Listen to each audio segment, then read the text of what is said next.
Hello viewers, আশা করি আপনারা ভালো আছেন। আজকে আমি আপনাদেরকে দেখাবো এক্সেল শিটে আপনারা কিভাবে মোবাইল নাম্বারের আগে +880 অ্যাড করবেন অথবা টাকার সাথে টাকা বা ডলার চিহ্নটা অ্যাড করবেন। তো ভিউয়ার্স, খুব সহজেই আমরা এই কাজটা করে নিতে পারি। আমাদের বিভিন্ন ধরনের রিপোর্ট তৈরি করার ক্ষেত্রে এগুলো কিন্তু খুবই গুরুত্বপূর্ণ, খুবই জরুরিভাবে দরকার হয়ে থাকে। তো ভিউয়ার্স, এই ভিডিওটা দেখতে থাকুন। খুবই ছোট্ট একটা ভিডিও হতে চলেছে, আপনারা খুব সহজেই এই ভিডিও দেখে এগুলো শিখে নিতে পারবেন। তো ভিউয়ার্স, আর কথা না বাড়িয়ে আমরা আমাদের মূল আলোচনা চলে যাই। আমি আপনাদের দেখানোর সুবিধার্থে আমি অলরেডি একটা ডকুমেন্ট তৈরি করে রেখেছি এবং সেখানে আমি আজকে আপনাদেরকে একটা মোবাইল ফোন নাম্বার অ্যাড করে দেখাবো কিভাবে আমরা এখানে অ্যাড করতে পারি। তো ভিউয়ার্স, আমরা যখন কোনো মোবাইল নাম্বার লিখতে যাই তখন কিন্তু আমরা আমাদের ফোন নাম্বারটা এখানে লিখলে আমাদের ওইভাবে +00 +880 এগুলো কিন্তু দেখায় না। তো ভিউয়ার্স, দেখায় না। আপনারা যারা মোবাইল ফোন অ্যাড করেন বা করে থাকেন তারা কিন্তু এটা দেখেন। তো ভিউয়ার্স, দেখেন এখানে কিন্তু জিরো নাই। তো জিরো আনতে গেলেও একটা সিস্টেম আছে, আমি সে বিষয়ে আজকে আপনাদেরকে নিয়ে যাব না। তো আমি যে বিষয়টা এখানে অ্যাড করব সেটা হলো ফোন নম্বরের আগে আমাদের যে কান্ট্রি কোডটা রয়েছে সেই কোডটা আমরা কিভাবে অ্যাড করতে পারি। তো ভিউয়ার্স, আমরা এখন দেখে নেব কিভাবে আমরা মোবাইল নাম্বারের শুরুতে আমাদের কান্ট্রি কোডটা অ্যাড করতে পারি। তো ভিউয়ার্স, তার জন্য আমরা চলে যাব আমাদের মোবাইল নাম্বারের সেলগুলোতে। তো সেলগুলো আমরা সর্বপ্রথম পুরোটা সিলেক্ট করে নেব। সিলেক্ট করে নেওয়ার পরে আমরা মাউসের রাইট বাটনে ক্লিক করব। ক্লিক করার পরে আমরা এখানে ফরম্যাট সেল নামে একটা অপশন পেয়ে যাব। আমরা ঠিক এই অপশনটাতে ক্লিক করব। এই অপশনটাতে ক্লিক করার পরে আমরা একটা ডায়ালগ বক্স দেখতে পারবো। এই ডায়ালগ বক্সের ঠিক নিচেই আমরা চলে আসব কাস্টমস নামক অপশনে।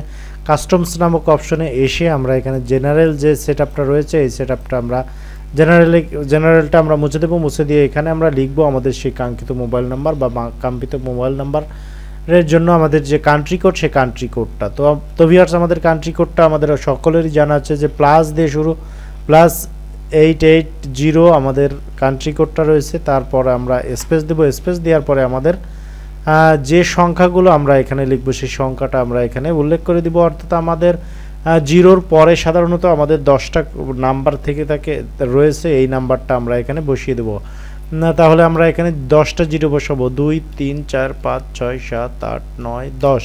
তো ভিউয়ার্স, হয়ে গেল আমাদের কাজ। এখন আমি ওকে বাটনটা প্রেস করে দেবো। ওকে বাটনটা প্রেস করে দেওয়ার সঙ্গে সঙ্গে ভিউয়ার্স, আপনারা দেখেন ম্যাজিকের মতো আমাদের এখানে মোবাইল নাম্বারের আগে যে কান্ট্রি কোডটা বসানো দরকার ছিল সেই কান্ট্রি কোডটা কিন্তু আমরা এখানে বসিয়ে ফেলতে পারলাম খুব অল্প সময়ের মধ্যে। তো ভিউয়ার্স, আপনারা যে কোনো সময় চাইলে এক্সেল শিট ব্যবহার করে আপনারা এই কান্ট্রি কোডটা আপনাদের মোবাইল নম্বরের আগে অ্যাড করে নিতে পারেন।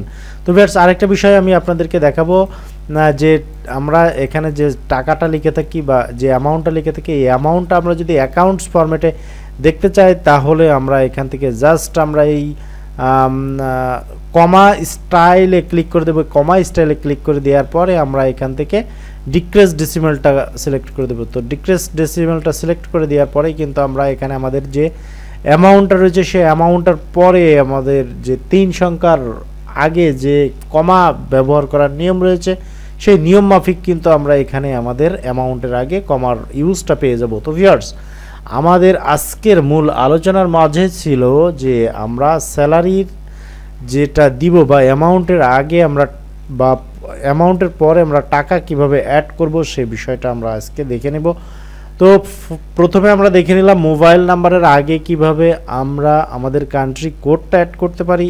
এখন আমরা দেখে নিব আমরা যে অ্যামাউন্টটা লিখবো এক্সেল শিটে, সেই এক্সেল শিটে অ্যামাউন্টটা লেখার পরে আমরা কিভাবে টাকা বা ডলার চিহ্নটা অ্যাড করতে পারি। তো ভিউয়ার্স, আমরা এখন এই কলামটাতে ডলার চিহ্ন বা টাকার চিহ্নটা অ্যাড করব। তার জন্য আমরা এই পুরো কলামের যে সেলটা রয়েছে সেলের যে অ্যামাউন্টগুলো রয়েছে সেগুলো আমরা সিলেক্ট করে নিব। সিলেক্ট করে নেওয়ার পরে আমরা মাউসের রাইট বাটনে ক্লিক করে আমরা ফরম্যাট সেলে ক্লিক করে দেব। তো ফরম্যাট সেলে ক্লিক করে দেওয়ার পরে আমরা এখানে কাস্টমস নামে একটা অপশন পেয়ে যাবো। এই কাস্টমস অপশন পেয়ে যাওয়ার পরে আমরা এখানে লিখে দিব টাকা। আমরা যদি টাকাটা আগে লিখতে চাই তাহলে আমরা অর্থাৎ আমাদের অঙ্কে লেখাটা থাকবে আগে, তারপরে থাকবে আমাদের টাকা লেখাটা। তাহলে আমরা এভাবে এখানে সরি বন্ধুরা, আমার কিবোর্ডে বাংলা হয়ে রয়েছে, যার কারণে আমাদের এখানে বাংলাটা দেখালো। তো আমি এখানে কিবোর্ডটা সিলেক্ট করে নিই। কিবোর্ডটা সিলেক্ট করে নেওয়ার পরে আমরা এখানে দেখিয়ে দিব। তো ভিউয়ার্স, আমি এখানে 0 সিলেক্ট করলাম। 0 সিলেক্ট করার পরে আমরা এখান থেকে TAKA টাকাটা আমরা লিখে দিলাম।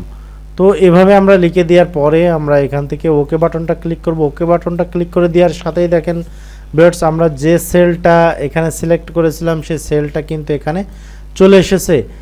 টাকা সবার পরে কিন্তু টাকা লেখা। এখানে ভিউয়ার্স, আমি একটা কথা আপনাদেরকে বলে রাখতে চাই, আমরা যদি এই টাকার ঘরটা বা অ্যামাউন্টটা যে কোনো সময় যে কোনো অ্যামাউন্ট আমরা পরিবর্তন করি, তাহলে কিন্তু আমাদের এই টাকা লেখাটা অটোমেটিক এখানে চলে আসবে। তো এভাবে আমরা টাকা লেখাটা অ্যাড করতে পারি এবং আমরা একইভাবে ডলার চিহ্ন এবং অন্য যে দেশের যে কোনো দেশের যে অর্থের যে সিম্বলটা রয়েছে, যে সংকেতটা রয়েছে, সেটা আমরা কিন্তু এখানে এক্সেল শিটে অ্যাড করে ফেলতে পারি খুবই সহজে, খুবই সহজে।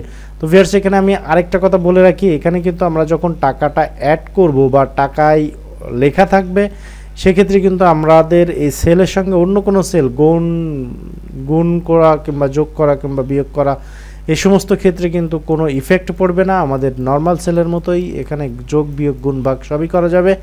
তো এই ছিল আজকের ভিডিও। আশা করি ভিডিওটা আপনাদের কাছে ভালো লেগেছে। ভিডিওটা ভালো লাগলে অবশ্যই আমার চ্যানেলটিকে সাবস্ক্রাইব করবেন এবং আমার সঙ্গেই থাকবেন।